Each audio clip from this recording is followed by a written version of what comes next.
have been hoodwinked, bamboozled, and flat out deceived. There's something kind of about a kid that's never played baseball. But what the hell, boy? Make sure to listen to the Armchair Quarterbacks. Good enough for us down here in the bayou. Go Tigers and the Armchair Quarterbacks. It's morning. Yes, and what a lovely morning. Allegiance to the flag of the United States of America and to the republic for which it stands, one nation, under God, indivisible, with liberty and justice for all. Just imaginations. Did you think you would ever win an Olympic gold medal? Yes, 100% yes. I knew I could do it. I knew it would be hard. I prayed that I could do it. In my wildest of dreams, I knew. It is not just that you won, you were dominant. I mean, you won these matches convincingly. Did you surprise yourself at all? Of course I surprised myself. It's by the grace of God I'm able to even move my feet. Like, I just leave it in his hands, and I pray that all the practice, that the hell that my freaking coaches put me through pays off. And every single time it does, and I get better and better. And it's so weird that there is no cap to the limit that I can do, and I'm excited to see what I have next. Last question for you. That American flag around your shoulders looks pretty good. How does that feel to represent your country like this? It feels amazing. I love representing the U.S. I freaking love living there. I love it, and I'm so happy I get to represent USA! Armchair.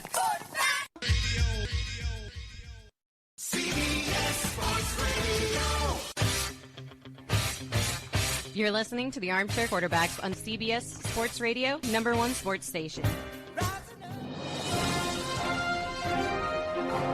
Good morning, and this is your Armchair Quarterbacks Sports Flash. Major League Baseball has quite the small slate today. The games of interest begin at 8:05 Eastern. Brewers and Cubs do battle. Alec Mills is on the mound. At 8:10, it's the Yankees at the Kansas City Royals. Jameson Taillon and Carlos Hernandez go head-to-head. And on the plus at 6:10 Eastern, it's the Reds at the Indians. Luis Castillo for Cincinnati. 8 o'clock on ESPN, the national game of the night, Lucas Giolito at the Minnesota Twins. And at 10:10 Eastern, Zach Thompson is in San Diego with his Marlins to face the San Diego Padres and Joe Musgrove. The 2020 Summer Olympics, being played in 2021 in Tokyo, have come to an end, and the United States narrowly wins out the gold medal number by 1. They finished with 39 gold medals, China with 38. Japan finished with 27, and Great Britain with 22, and the Russian Olympic Committee finishes with 20.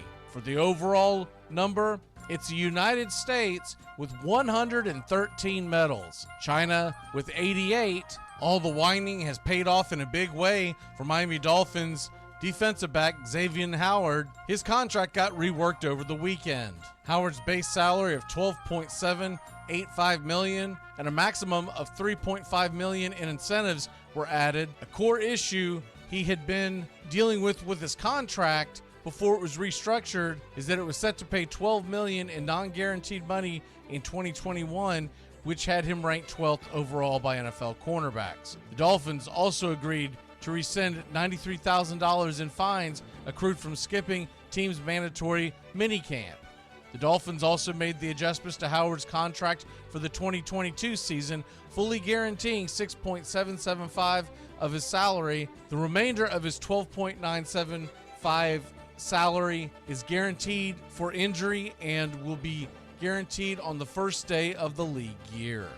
Legendary head coach Bobby Bowden of Florida State has passed away at the age of 91. His son Terry had this to say in a statement, quote, "My father passed away peacefully early this morning with all 6 of his children and my mother here by his side. I couldn't have asked for a better personal mentor than my father. He was a husband and father who relied on his strong Christian faith to provide the foundation for his life.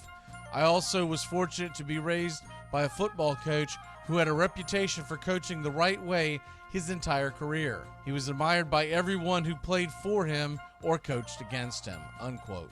Bobby Bowden was diagnosed with a terminal condition, pancreatic cancer, in July. He also fought through COVID in 2020. Florida State University President John Thrasher had this to say, quote, "Florida State University has lost a legend in the passing of the great Bobby Bowden.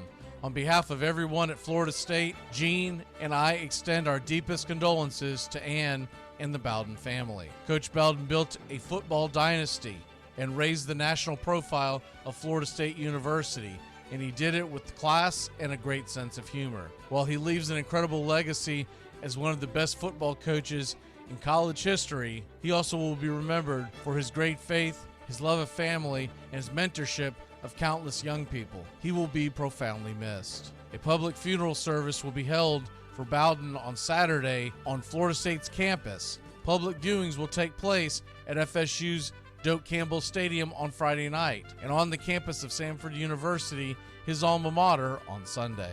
Bobby Bowden won 2 national championships at Florida State in 1993 and 1999, becoming the first team in the history of college football to go wire to wire, starting the season number 1 in the country and finishing the season number 1 in the country while never falling out of the number 1 slot all year long. His 1999 team is remembered as one of the greatest of all time.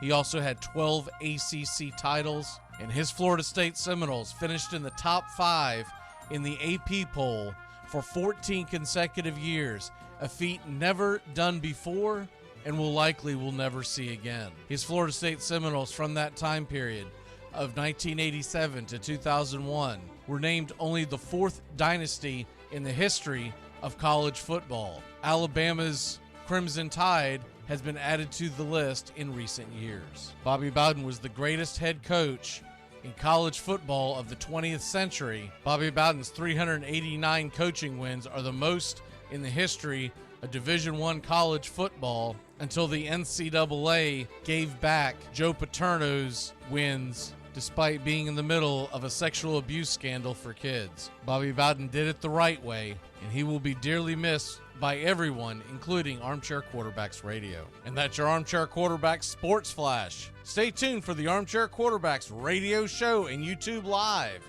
Please like, subscribe, and share our show today. The Armchair Quarterbacks, your first choice for sports talk, live from the First Coast. Coach, how do you feel about your past season? Well, it's been a very rewarding season for us.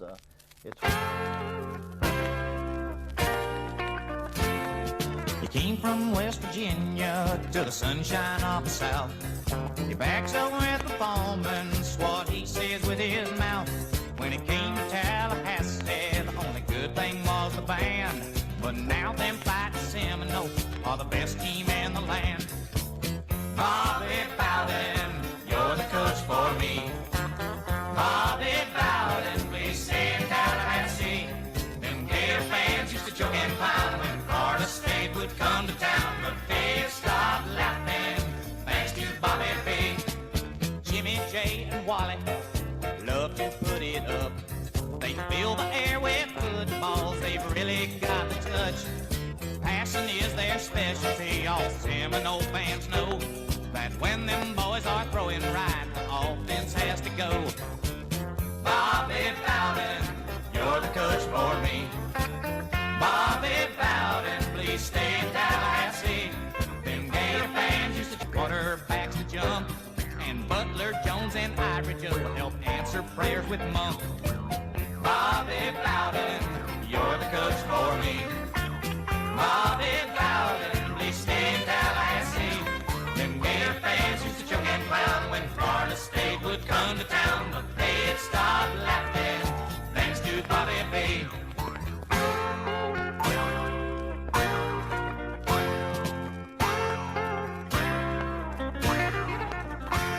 And now all FSU fans come in from near and far. They're coming to Doak Campbell by train and plane and car. Tickets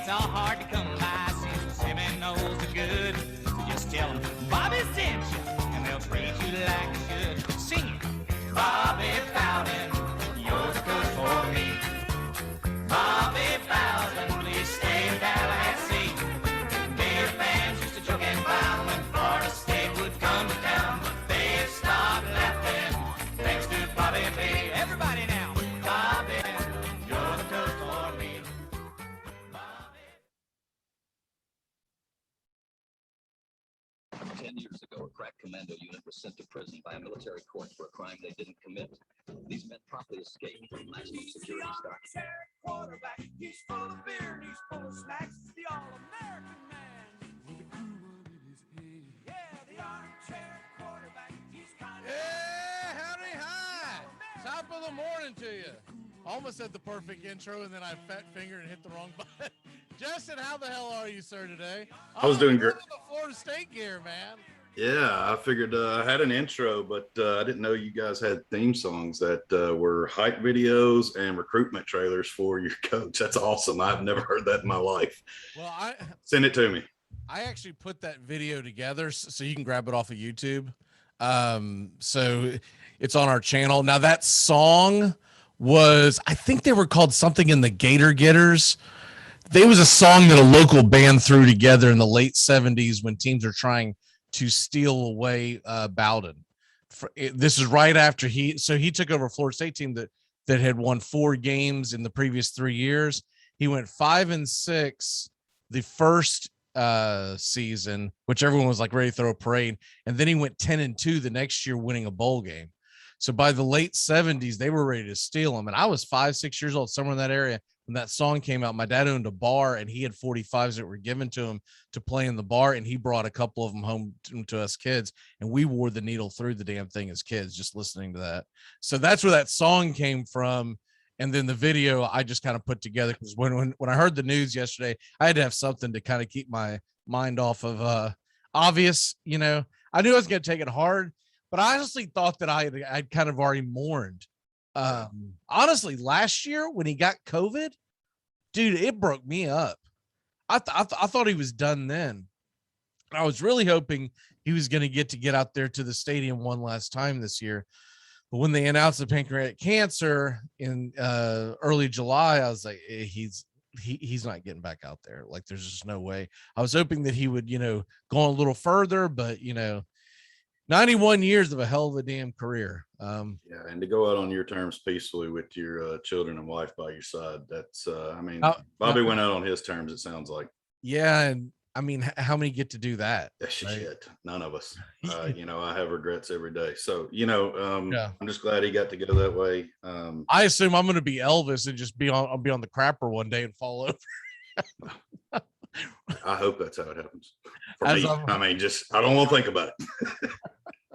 Well, I hope it doesn't happen that way for me because I don't want my wife to see, to have to see that as her last thing of her husband. But they got the jaws of life and cranes now. We'll be okay. They'll get us out. Don't worry about it. I'd say there's a very good chance that I die with a remote control in my hand. So, but yeah, man, I'll tell you what, that was, I woke up yesterday morning kind of early and I didn't even hit Twitter or anything like that. So I hadn't seen the news yet. And my wife sends me a text and she said, "Are you okay?" And I came out of the shower and everything. I said, "Do what?" She said, "Did you see the news?" And instantly, man, as soon as she said, "Did you see the news?" I was like, "Is it Bobby?" She goes, "Yeah." I was like, that kind of thing. But anyways, it freaks your wife. It freaks you out first when your wife says you're okay. I'm like, who do I physically like? What friend or family member is it? You know what I mean? Yeah. And so, but anyways, I don't. I get it. I mean, this was more than just a coach. This was a generational talent and a role model. And let's face it, he was a hero for a lot of youngsters. A lot of adults walking this earth spent their youth looking up to Bobby Bowden and the programs he built. And no matter which school you pull for in the state of Florida, I think you have to respect the coaching and the way that he coached the game. My favorite memory, and then I'm just going to shut up and listen because you're our resident Seminole. I can't do it any justice like you can, but I go back to his West Virginia roots, just the stories of what he did early on when the Marshall tragedy happened, and he helped install the Veer offense to a competitor, opened up his film room and his game tape and said, "Hey, what's mine is yours." And that just goes to show you the kind of dude that he was. And it's been with him his whole life. He never strayed from it. And I think Bobby Bowden, that's what always goes down to me is his character. And I don't think there is any question in that. Every player's ever played for him seems to have the utmost respect. And when you have the respect of your peers and your players, there's nothing I can say that's the biggest compliment of all. There's nothing to be said at that point. Not that it realistically matters in the grand scheme of things, but it still pisses Florida State fans off to no end that they vacated his 12 wins during the scandal of the early 2000s. It was kind of reminiscent to what happened up in Tennessee with tutors and whatnot, cheating on tests and whatnot, but he knew nothing of it. Okay. So, okay, you're going to vacate those 12 wins, but they vacated Joe Paterno's wins and then gave them back. And that pisses everyone off to no end, because what Joe Paterno did was disgusting. And we don't have to get into that today. What Bowden did, he just didn't know. And I think anyone who's ever followed Bowden knows that if there's one thing he wouldn't do is intentionally break the rules. Anything that's happened, even going back to the Free Shoe University thing back in the early 90s, he knew nothing of it, which is why he never got any sanctions from it. But that to me seems small for the NCAA to do what they did. And him and Paterno were always, neck and neck for years. And the Paterno ended up coaching a few more years. But what pisses you off is if you're like, you can't take away his wins for something he didn't know about, and you're going to reinstate hundreds of wins for Paterno when the whole Sandusky thing, right? So that'll always stick in my craw, and I'll always look as Bobby Bowden as the winningest football coach in Division I history. And I mean, don't get and argue with me. I'll be like, you're wrong. The other thing is the reason why I believe he's the greatest college football coach of the 20th century. I'm not going to take anything away from Nick Saban, because what he's done is phenomenal. That's a different argument for a different day. But along the same lines, what I would put what he did toe to toe with Saban is that Bowden built that at Florida State. He didn't inherit anything. Even the great Bear Bryant, when he came to Alabama, they were already a football power. The only one that I could even remotely say built something was like Newt Rockne, but unfortunately his career didn't last very long because of the plane crash. So that's why I always say that about it. It's not just because I'm a Florida State fan, it's because of what he did, the innovator he was of offense. His nickname was the Riverboat Gambler because he didn't give a damn. He wanted to win a game, and he would do anything he would. And I was listening to some videos, and then we'll get into Georgia football. But I was listening to some YouTube clips yesterday that other people had recorded of him doing speeches, not just for football, but he did one at Liberty that had nothing to do with football. Realistically, it was about his Christian faith. And one of the funniest ones, two funny things, and then we'll move on. First of all, they were talking about the punt Ruski, and he was referring to all of his trick plays. And I even caught a clip of what he was referring to. He was saying that his coaches would always say, I don't know if this is the time to do it. I don't know if it's time to do it. And he said, I would ignore it. And then I would remind them, not in front of other people. He goes, I'm not asking you if I'm going to run a trick play. I'm telling you, get the formation ready. We're about to run this play. And he was talking about the punt Ruski. But there was another clip of Florida State pulling a fake punt. I wish I could remember the opponent. But the special teams coach, because coach, I don't think this time to do it. I don't think he has time to do it. And he just, man, he act like he didn't even see him. He's like, get him out there, get him out there. They run the trick play. It was a fake punt, and it went for about 40 yards down the sidelines, right? But then the other one, this was his wife saying to him for years, Bobby, you love football more than me. He said she would always say that to me. You love football more than me. And he said, I finally looked at her one time and said, college or pro?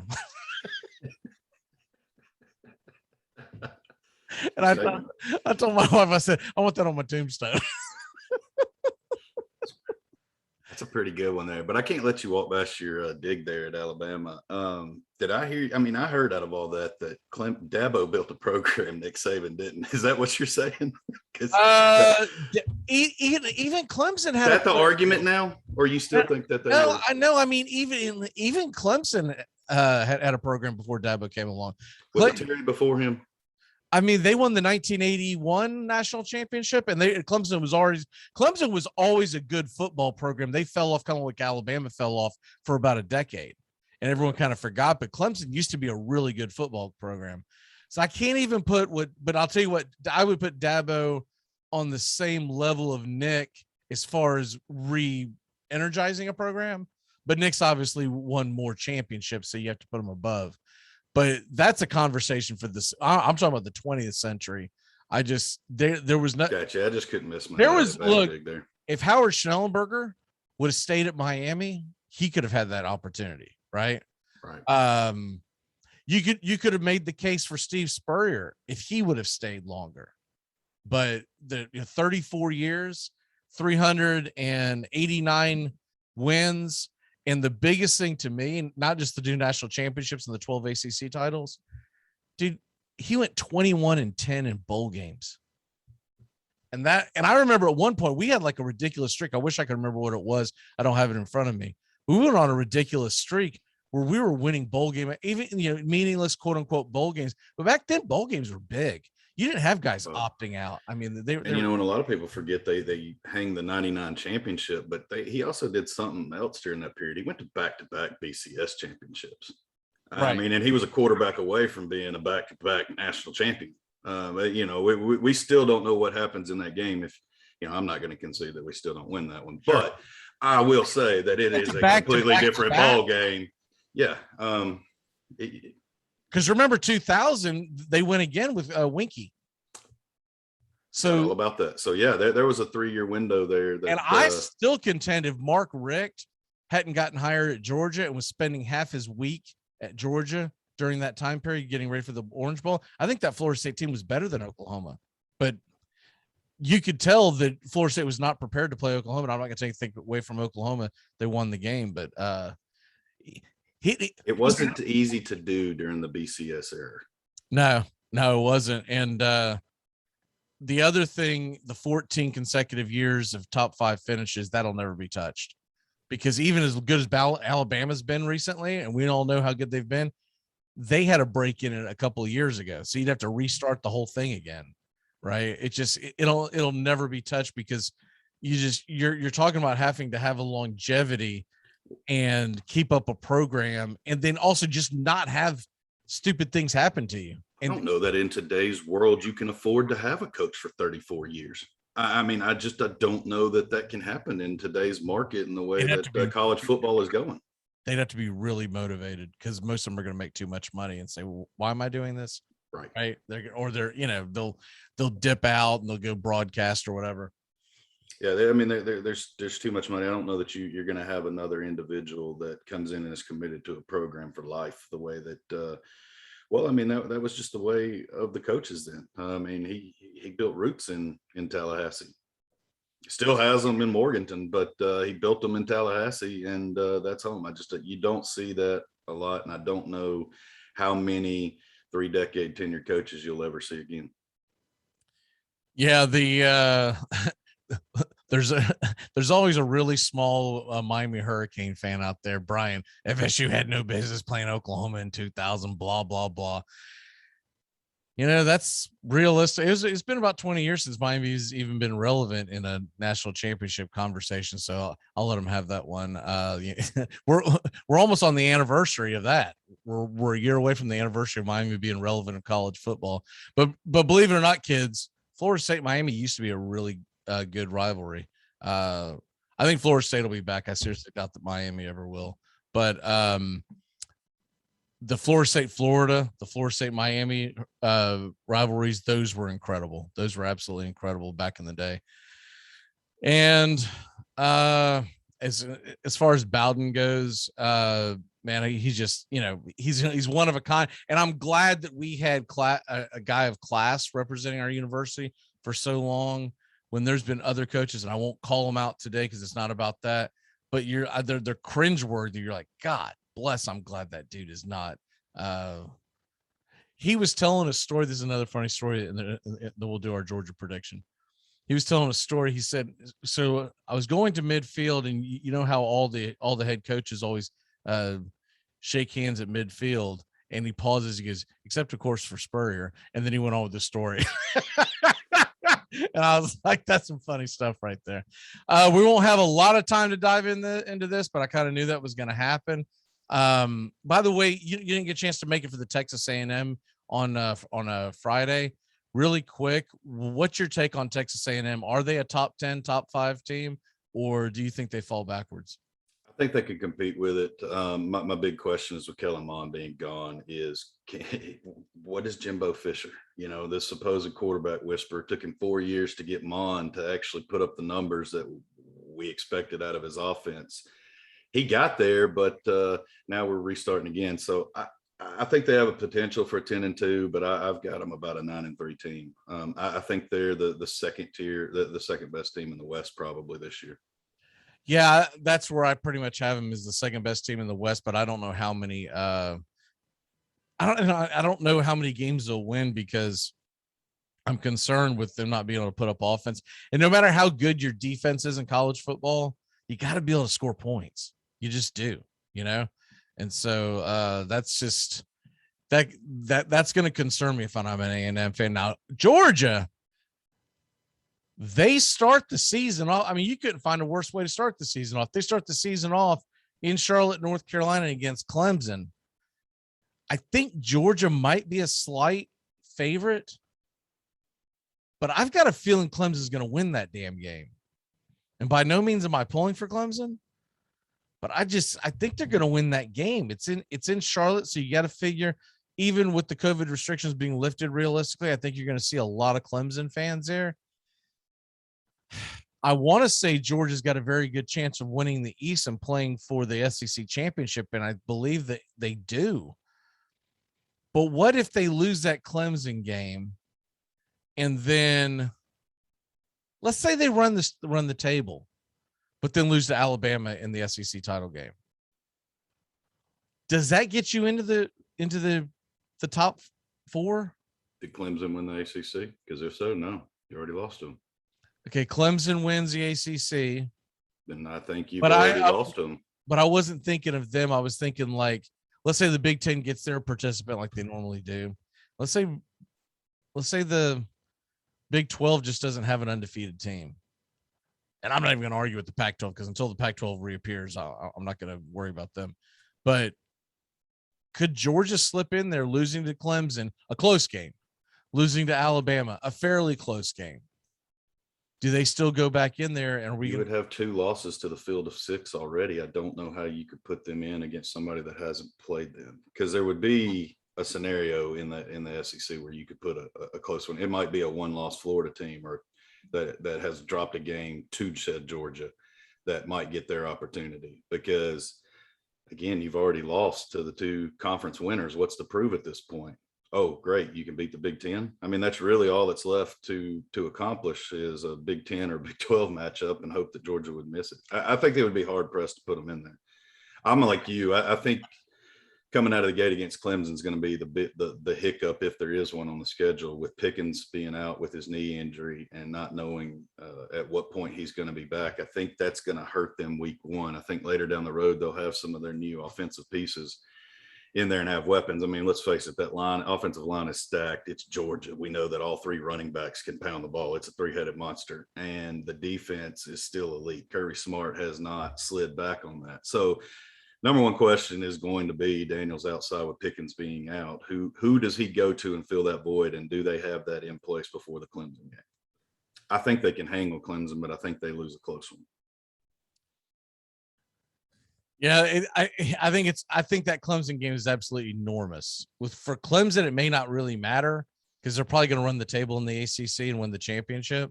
And I think if they do that, even if they lose to Georgia, I think they're probably in, as long as they don't lose like 60-0 or something like that, right? As long as they don't look like the way Miami did against Clemson, right, Brian? Had to dig back. I just think it's going to be, that game is so huge, and I bet both fan bases like, are you serious right now? it's kind of fitting because Bowden did this all the time. He would play teams at the beginning of the year, like the Miamis and a bunch of others that he scheduled. And I'm like, can we not get our, I mean, even this year we're playing Notre Dame. Like, can we not play a cupcake, please? Just, the first game of the season, you and I went and saw Florida State play Alabama. I mean, it's like, we don't even get a warm-up game. It's so stupid. It really is. I don't hate it though. I don't hate it. You get the whole off season to prepare, and the other team doesn't get to see game tape on you. So if you're the underdog, which I don't know that Georgia looks at themselves as the underdog in that situation, but I think it's to your advantage. That's why you do it. Or I can see the advantage to it. I mean, it's still a long shot, but I would rather have that juggernaut in week 1 than week 2, where they've got 2 games of, well, I mean, it's the Tennessee-Florida scenario all over again. I mean, you watch screen passes for 3 weeks, you know how to shut it down week 4. Anyway. True. Well, I know we got to kick bricks here. What's your walk-off for the day?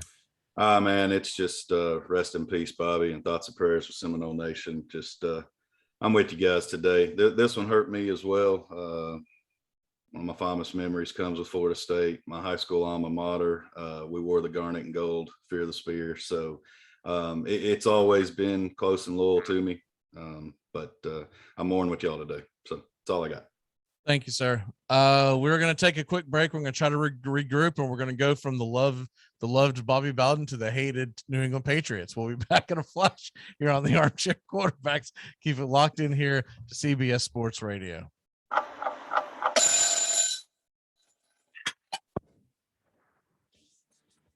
You're riding Morning Shotgun with the Armchair Quarterbacks. We're here weekdays on WAOC 96.5. You're listening to Armchair Quarterbacks on CBS Sports Radio, #1 sports station.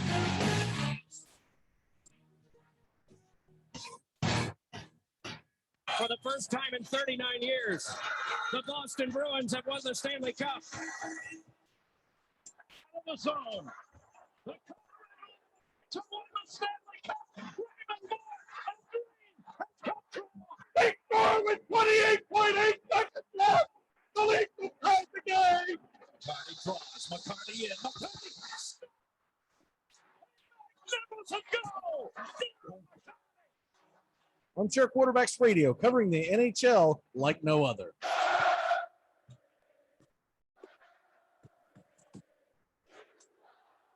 What's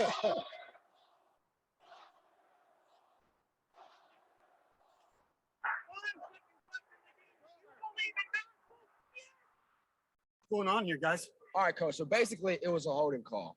But these dudes started me in their fantasy league, which is cool because this dude started our quarterback, but he started our kicker and I started their defense. So it's kind of a pickle. Compromising the integrity of this game with your fantasy football leagues? Listen to me. If there was holding, you make that holding call. I don't care if it was on our team or not. I care about this game too much to let you. Coach, you started their defense too, didn't you? Yeah, you definitely started their defense. Damn right I did. Armchair. If only the world was less like this. I could use a smoke. Hey, put that out. And more like this. I could use a smoke. You murderer! I might have children one day. Smoking kills, unless you kill first. If you're around a smoker, you will die. Smokers may look relaxed and like they're having fun. Don't believe it. Vote yes on Proposition 421. Let's outlaw smoking everywhere, even in people's homes, and allow honest citizens to legally kill anyone who smokes. Let's live in a world without smokers. Prohibition works. Let's prove it. Vote yes on Proposition 421. Armchair.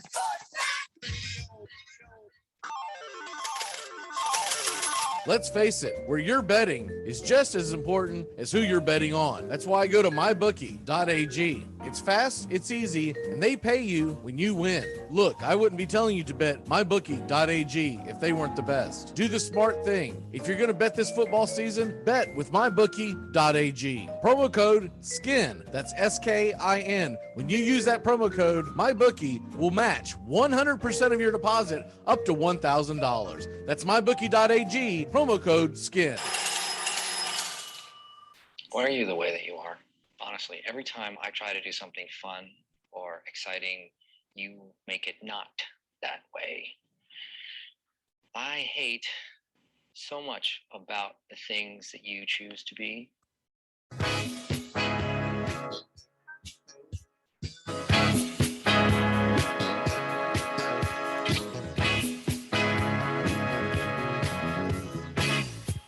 Good morning. Welcome back here to the Armchair Quarterbacks.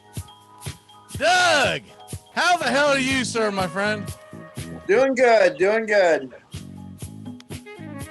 Are you ready to get your ass kicked in fantasy football again this year? I don't remember getting my ass kicked last You year. don't? But Okay. I don't remember that. I remember a couple of upsets at the end, but I don't remember an ass kicking per se. Trophy update, by the way, the big armchair trophy should be here, I think Tuesday or Wednesday. I think the alert that I saw. I don't believe you've been on the show since I brought this up, Doug. Went back and looked at all the leagues where was always considered the radio league. So like last year, Sean won it. Okay. And I've got this really big trophy that's going to be behind me, and it's going to sit back there during fantasy football season. And long story short, everybody's name who's won it is going to go on it, just like the Stanley Cup type of thing. Mm-hmm. And then we're going to send someone starting with this year. I'm not going to back order them. Starting with this year, whoever wins the league this year, it will be the league that we draft on Wednesday morning, September 1st. Okay. During the show. And that name will be added each year. So we've got, everyone, pretty much everyone that is involved with Armchair Quarterbacks. And then also we got some viewers in there. So if you're not in that league, it's Wednesday morning, September 1st, and you want to play, hit me up, let me know in the next few days. Because after about a week from now, I'm going to have to lock it up and do the computer simulated auto draft thing or whatever. But not auto draft, auto pick, where they basically, so we know where the hell we're picking at. I don't know what the hell they call that. What do they call that? You have any idea what they call that? I can't think of it. They always say you're about to blah, blah, blah. Anyways, randomize the pick order is essentially what it is. But anyways, that'll be behind me, and that's I'm pretty sure you're on there from 2 or 3 years ago, because I think I had to look up how to spell Salfisburg. Okay. I'm pretty sure you're on there. I could be wrong, but I'm almost positive, because I know Trosh was on 1 year. I'm almost positive you were on 1 year, and then Sean was on 1 year. Yeah. And then, the King has got several years. But then again, I've also been playing every year, and y'all haven't been playing every year. So there you go. Going into fantasy baseball, we're going to kind of put a lid on this because it's kind of coming to the end and no one really gives a crap about it anymore. That's why I kind of said I wouldn't worry about doing DFS today. DFS is so piss poor today. I didn't even think there was a point of bringing it up. There's like 4 or 5 games today. It's like good. If you're into that, if you're that desperate to play DFS, have at it. But I wasn't going to do a deep dive on, and these games suck too that are on today. But putting a lid on actual fantasy baseball, how are you feeling going down the stretch? And how many teams of the 3 leagues we're in together are you going to make the playoffs in? 1. I'm just going to make the playoffs in 1. Which one is that? Dynasty League. Oh, really? Okay, the Dynasty League. Let me go take a look. Yeah, I should make it into the Dynasty League. Oh, yeah, you're third, and how many? I'm so confused because I meant to do them all the same week, same number of weeks, and instead okay, so this one is 21 weeks long, and then the playoffs. I think 2 of them are 21 weeks long, and then I got one that's randomly 20 weeks. I don't know why, or it's the other way around. Anyways, we are, let me see here. What week are we in now? 17, 18? 18. We're in week 18. So we get 18, 19, 20, 20. So we have 4 weeks left in this thing. I lost in a few weeks this year, a few leagues this past week, mainly because I had so many dudes that either went on the IL or COVID, but I've got such a commanding lead in most of these leagues. As far as I know, I'm going to make the playoffs. I wasn't going to wreck my roster to worry about one win, you know. Yep.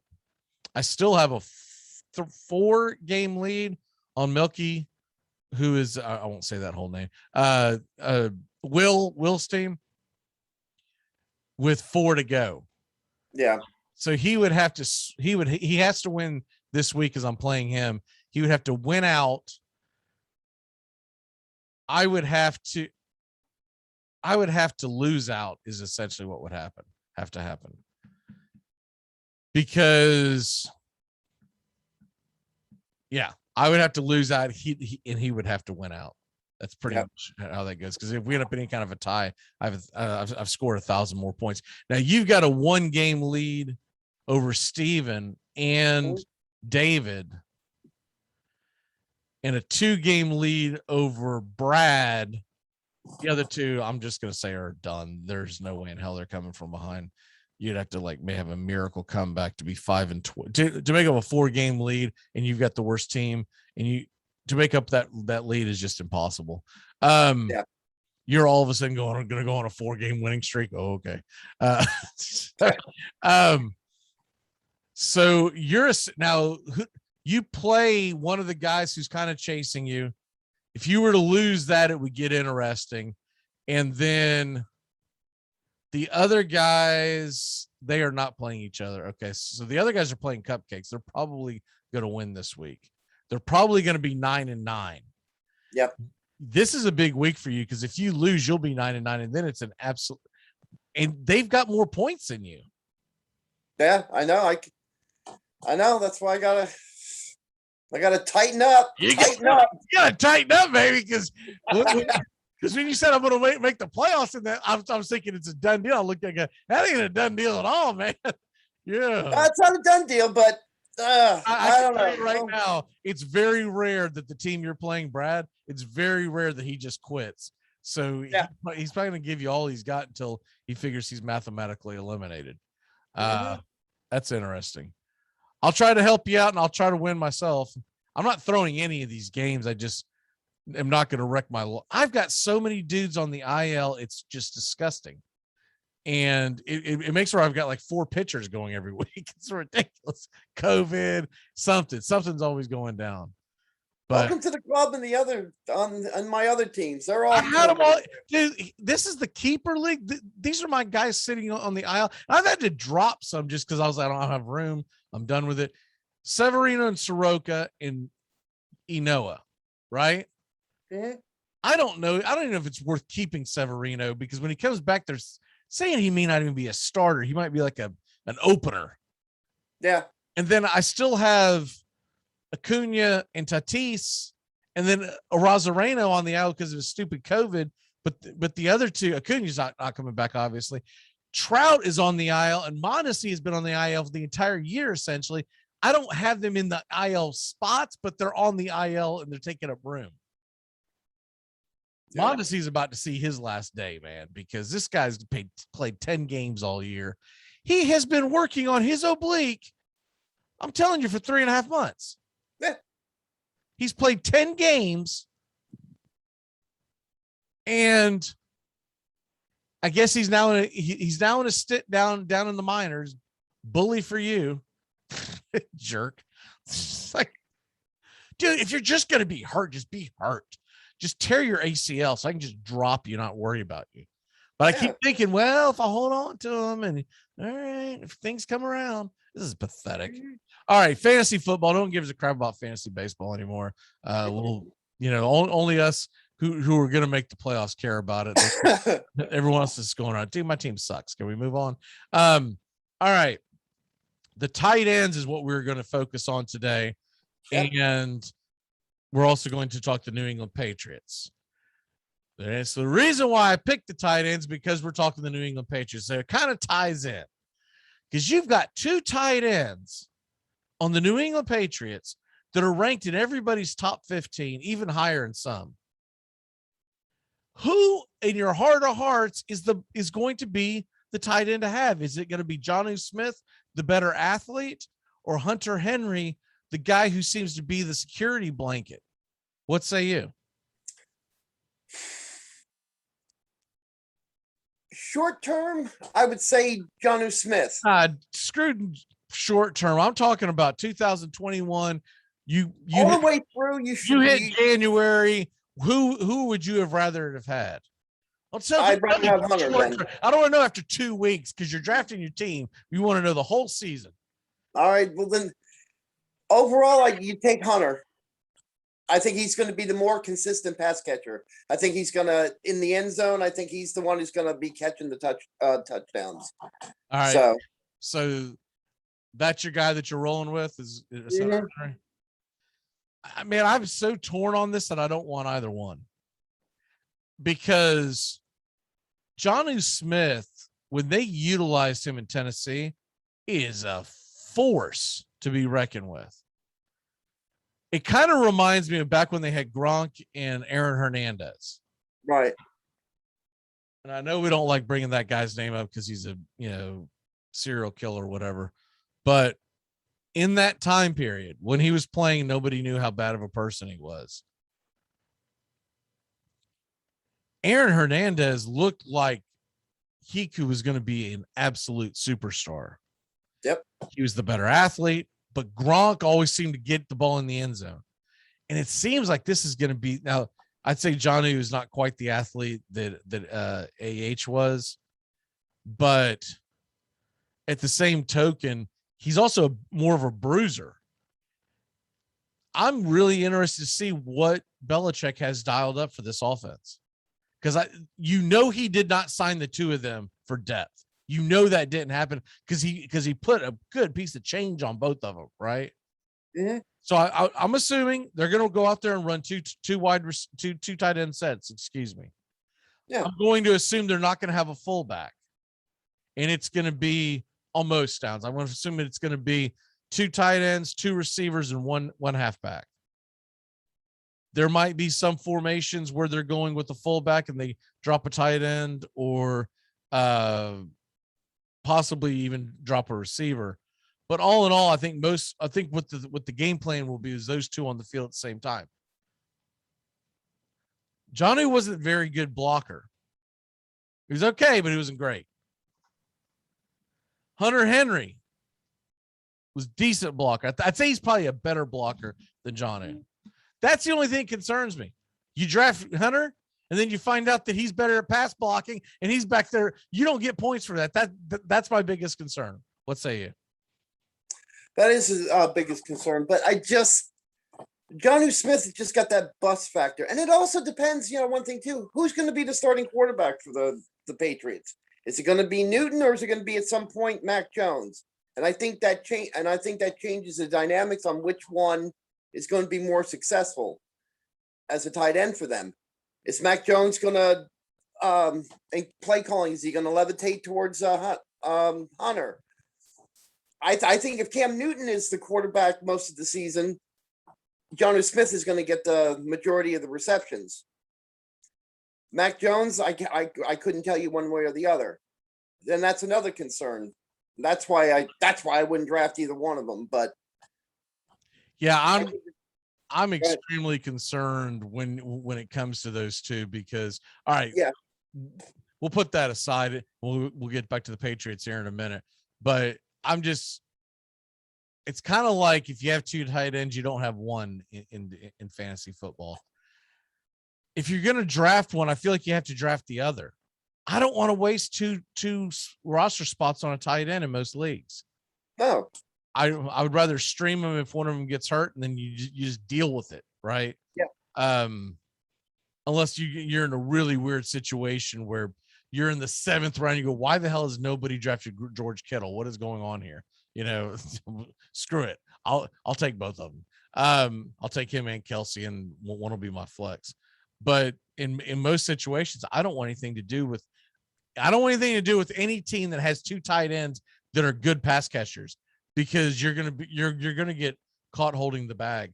Now, moving on from that, and you look at the top of the top, I'm assuming that your top two are Kelsey and Kittle in that order. I like Waller better than Kittle, believe it or not. Maybe that. Yeah. I mean, maybe that may be the Raiders fan in me, but Waller and Kelsey are my top two. Followed by Kittle. Why is that? I just think Waller, it's just because the Raiders don't have a definite number one receiver, and I think that Derek Carr is gonna really feed the ball out to Waller for that fact alone. So I think Waller's gonna see a lot more passes thrown to him than Kittle. So I think he's gonna come up with more yardage, more touch than Kittle will. Just for that fact alone. Yeah, because the Raiders don't have a Brandon Ayuk. They don't have a Deebo Samuel. They don't have, I think that what's his name's got a lot more targets. Therefore, Kittle is going to get, a certain percentage less than Waller will. All right. I still have to put Kittle over Waller, but I get what you're saying. But for argument's sake, those are the top three. Who do you have 4, 5, and 6 on your list? Let's see, 4. We never talk about him that much, but he's been a pretty decent stalwart tight ends. Mark Andrews at number 4, and then Hawkinson at number 5, and then Pitts at number 6. Okay. Hawkinson, I just think he's going to get a lot more. He's going to get a lot more receiving yards this year. I think a lot more action coming this way this year. And he showed flashes of brilliance last year. So I'm looking for him to have an upside season this year. So I'm trying to get to a cheat sheet here. I swear I just tried to Google like 6 of them and they're all just trying to sell me something. And so I go to my book that I always get because I like having a hard copy. And these dumbasses, what would you think what tight end outlook would be? You think it'd be a ranking system? No, it's the tight ends in alphabetical order. What the hell do I need that for? Well, I mean, seriously, you could just sell me a cheat sheet. You'd save you money and me money. We'd all be done with it. But anyways, I like having a list in front of me when I'm talking about this. And I didn't have as much time to prepare as I normally do this morning because of the whole Bobby Bowden thing. We're putting stuff together. But when I'm looking at this, TJ Hawkinson is a big question mark for me. I can't put him over Mark Andrews. Dallas Goedert is interesting. A lot of people have him in the top 6. I think I would rather take a flyer on Pitts than get stuck with Goedert if he ends up because my biggest question is what the hell's going to happen at the quarterback position at Philly. I'm assuming it's Hurts, but when Hurts filled in last year, man, he was doing more things with his legs than his arm. Yep. Now, Noah Fant intrigues the hell out of me because he's a great talent. But once again, the quarterback situation is scary. Irv Smith is being put up there pretty high. Robert Tonyan, Logan Thomas. What are your thoughts on any of those guys? Thomas and Tonyan, they're my 7 and 8 in my top 10. They're number 7 and 8 respectively. I think Logan Thomas has potential to have a really good season. With Fitzgerald being the quarterback there now, I would not be surprised if he could potentially have a top 5 year, potentially. And Tonyan, I think Tunyan's going to get exactly what he got last year, maybe a little bit more. We know that probably Aaron Rodgers is going to play. It's going to be the quarterback. So, and he in the end zone, I think he was 20. He accounted for 10% of the touchdowns caught within the 5, in goal line stances where he threw. So,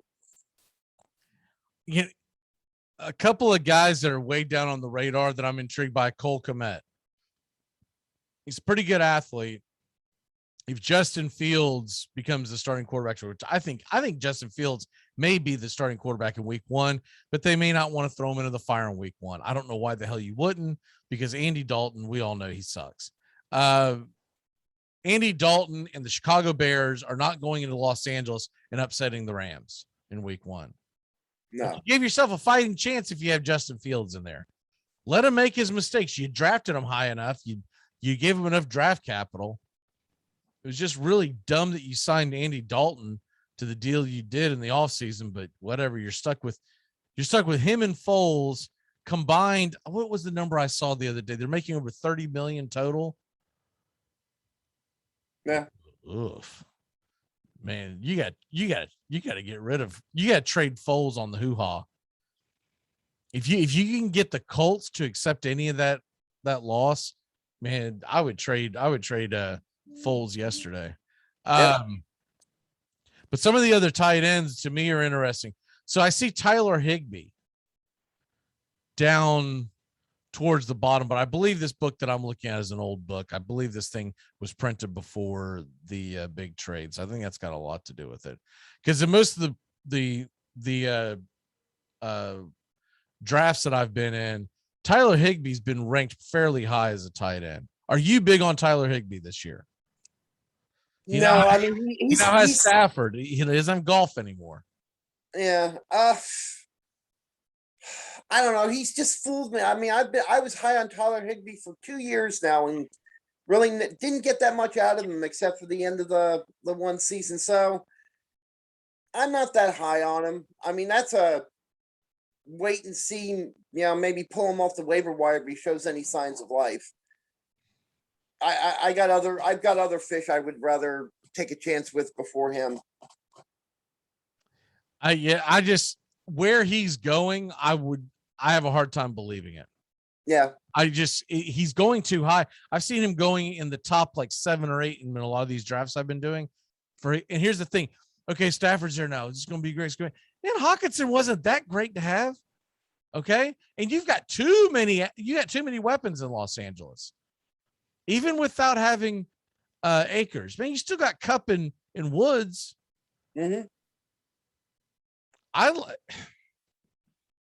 Hawkinson's got a better chance of performing at a high level because he doesn't have a lot out there on his offense. There's nobody else to throw to in Detroit. All their talented wide receivers are essentially gone in Detroit. So all right. Well, moving on from that, let's go ahead and dive into the New England Patriots, because they are obviously a team that is they're going to be in the conversation this year, and we all know it, for the AFC East.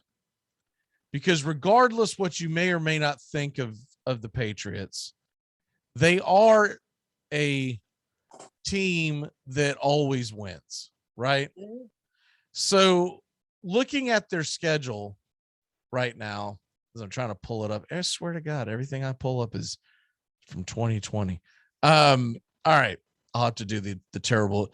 Google has the worst schedules. I swear they're just, the way they lay out is just terrible. All right. So they're going to start off at home against the Dolphins. So you like that if you're a Patriots fan, because you get to go, you're at home the first game. I don't know if they're going to win that game. They're going to be at the Jets, at home against the Saints, at home against the Bucks. Where are they at the end of those 4 games? Then 4 games they'll be 2-2. All right. I think they'll beat Miami in the first game. They'll definitely beat the Jets, but then I see New Orleans and Tampa Bay bringing them back down to earth. So they'll be 2-2 after 4 weeks. They go Patriots will be at the Texans, at home against the Cowboys, at home against the Jets, and at home against the Chargers. Where are they at after that? All right. And after that, let me see. Lose to the Texans, lose to the Cowboys, beat the Jets, and they lose to the Chargers. So after that, they are 4-3 after week 7. All right, I'm gonna rattle off the rest. Okay. And then you just give me because your math isn't so good. They're gonna be at the Panthers, at home against the Browns, at the Falcons. They'll be at home against the Titans, which I believe that's Thanksgiving weekend. They will be at the Bills. They're going to be at the Colts. And then they will be at the Patriots. No, excuse me, at home against the Bills. And then at least they get to finish off at home against the Jaguars, but then they're back in Miami, what could be for the AFC championship or AFC East championship. But then again, you do have the Bills to contend with. Where are the New England Patriots at the end of 2021? I say they're 9-8 by the end of it all. How long does Mr. Cam Newton start? He may hang in there till about, I would say maybe week 10, week 11, but I wouldn't be surprised by week 12 against the against your team that Mac Jones starts. So I would say no later probably than week 12. I think Mac Jones starts right after Brady and company ramrods the Patriots on national television, which is week 4. I think he starts directly after that. I don't think they're going to start the season off with him, but I think they're going to look exposed in that game. They'll be lucky to be 2-2, as you laid out. I do believe that they're going to lose to the Dolphins. I think they'll beat the Jets, but then that Saints game that's a crapshoot. Is Michael Thomas playing for them? All that kind of stuff. It is in New Orleans. If they're 1-3 at the end of that, which they very well could be, I think Mac Jones starts. I don't think Belichick's willing to just waste another season. And then at that point, it's going to be how fast Mac Jones can get them to rebound. Honestly, if it were me, I would start Mac Jones week 1. That's what I would do. You drafted the guy in the first round. We saw, I don't care what you say, we saw what the hell Cam Newton has become. You don't get better with age. Quarterbacks are not fine wine. Yeah. Even as good as Brady is right now, he was better 10 years ago. Cam Newton is getting progressively worse. And I don't want to hear about, well, it's COVID and coming to a new offense. And blah. He looked like crap for the 2 years in Carolina. He cannot rely on his athleticism anymore. He was never a quarterback. He was always just a chucker that had a big body that he could run over you with. All right, it's time to turn back time and get the hell on out of y'all. Here on another great edition with Doug and the Raider Nation, getting ready for another long season of Raider Nation. Hey, by the way, your Reds, they're hanging around, man. I'm impressed. Yep. I'm very much impressed. Turn back time. Whoops.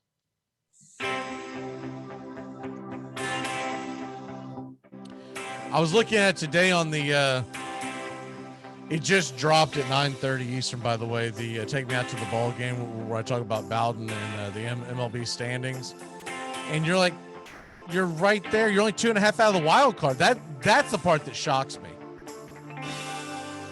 Padres better figure out a way to get Tatis back in a big way. All right, on this date, 1905, a telegram comes across to Ty Cobb. Says, come at once. Stop. Very sorry. Stop. Your father is dead in a shooting accident. Ty Cobb received that telegram sent by his longtime hometown friend, Royston, and informing him that his father had been shot. He'd been killed by his mother, who shot him as she believed an intruder was sneaking in. He was coming back from a business trip and was supposed to be surprising her because he felt like she was probably cheating on him. And so that's the famous tale that I don't think a lot of people have heard about that. So he sneaks in, she blows his head off because she thinks it's an intruder. We'll never know what really happened. Was there a guy in the house? Right? Didn't have a ring back then. And as Ty Cobb famously said, you never get over that. He was about to begin his major league career. He had just started playing professional baseball. His major league career was beginning. His dad had not seen him play a professional game.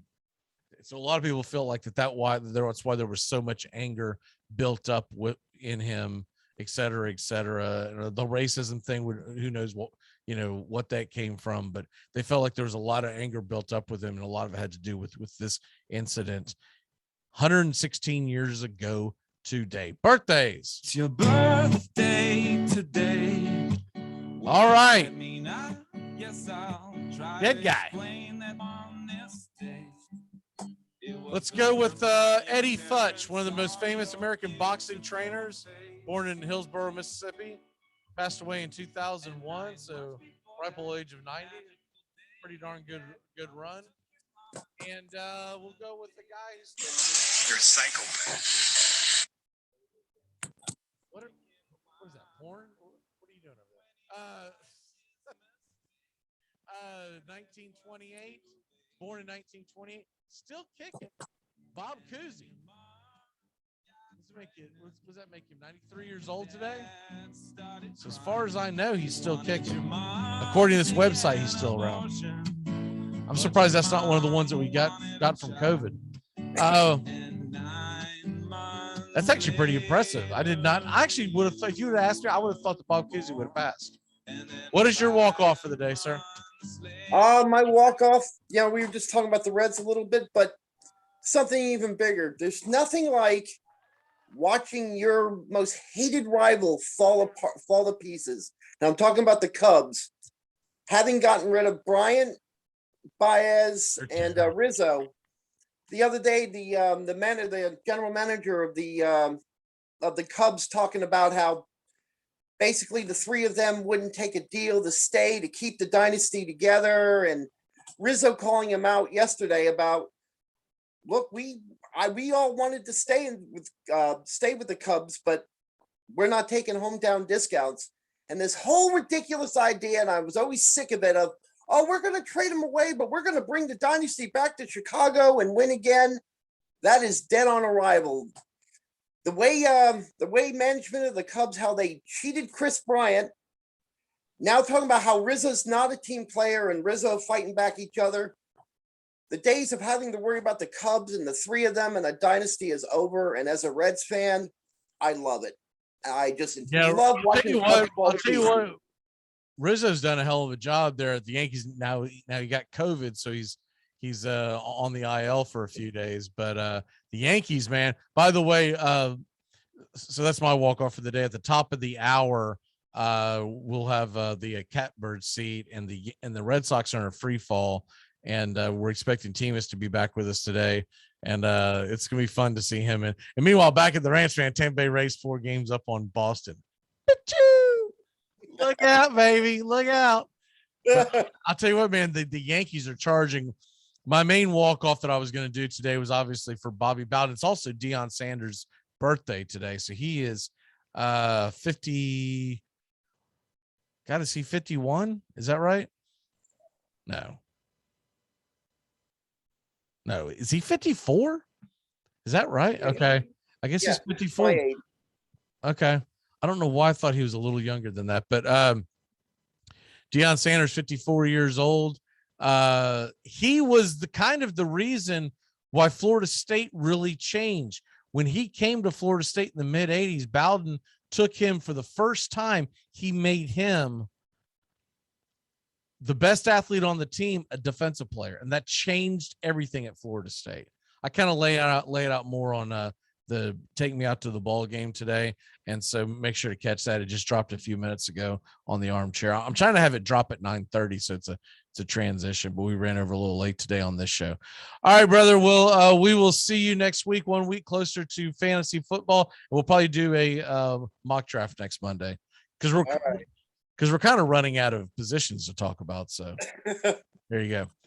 All right. We shall see you, sir. Great job. Thanks. Goodbye, sweetheart. Well, it's time to go. We're back tomorrow with another show. Well, unless we're fired, we'll talk to you then. Goodbye, sweetheart. Goodbye. Goodbye. Guys and gals, it's time to go. We'll see you on the next show. Same bat time, same bat channel. Thanks for listening to the Armchair Quarterbacks on these CBS Sports affiliates and catching the show on YouTube Live. We're here weekdays. Find Armchair Quarterbacks on YouTube Live today. Please subscribe and share and take us everywhere you go. The Armchair Quarterbacks, your first choice for Southern sports talk, live from the First Coast. Gonna get another cigarette, please. Can I